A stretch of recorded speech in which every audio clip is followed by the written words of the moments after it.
Let's talk about blockchain. Let's talk about decentralized or distributed ledger technology, shall we? I've been working with this technology since I got into Bitcoin in 2013.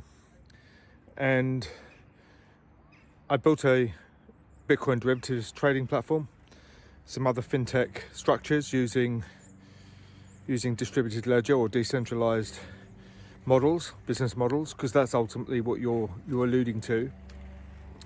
And they're different to centralized, often referred to as Web2, which is where you have a command and control technology stack, business stack, where the people on the outside, customers, suppliers, have to do as they're told and follow the rules, and they have to supply lots of information and data to a central authority, in a sense, which makes all the decisions, all the business decisions, control the data, monetize the data, and so on and so forth.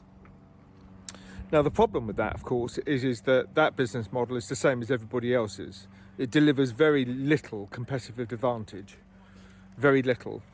And at the end of the day, forgetting or putting product quality to one side, how you win business is actually around pricing policy and your ability to attract sales, attract orders, and then convert those orders into the sale of finished goods and bank the money.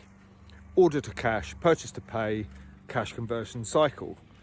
All centralized, all clunky, all requires multiple layers of people, functions, departments. So, Nick, what are you saying?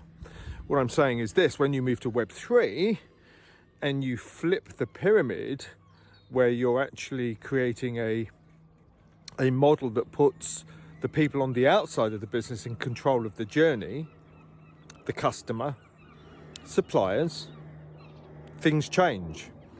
You get a massive acceleration of competitive advantage. Why is that? Well, the first thing about a Web3 model is it's sensory. When you roll out the model, you create an IT architecture that is quite definitive, and its purpose is to not only control the customer journey, but sense the journey. So the customer comes into your world, they make an inquiry, they want to purchase something, they come through various different channels, and what the customer doesn't want to do up front, because they don't know you, they don't trust you, they're still making an assessment. What they don't want to have to do is hand over loads of personal information, corporate data, because that's your policy.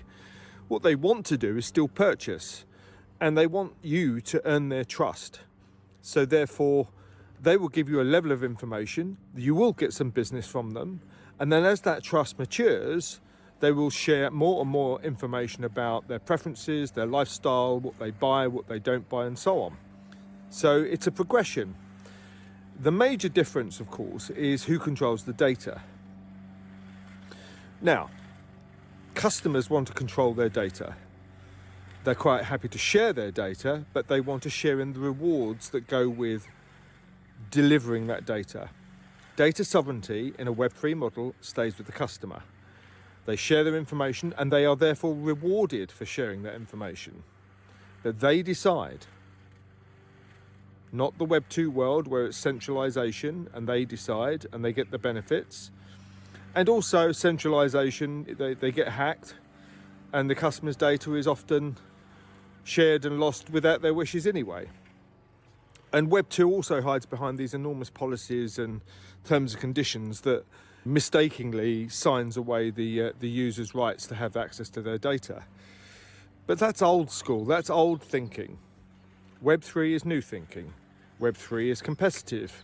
Web3 business models will destroy everything that is centralized from a competitive point of view. So let's think about a couple of examples, shall we? In the early days of Web 2, let's talk about airlines and let's talk about hotels and reservations.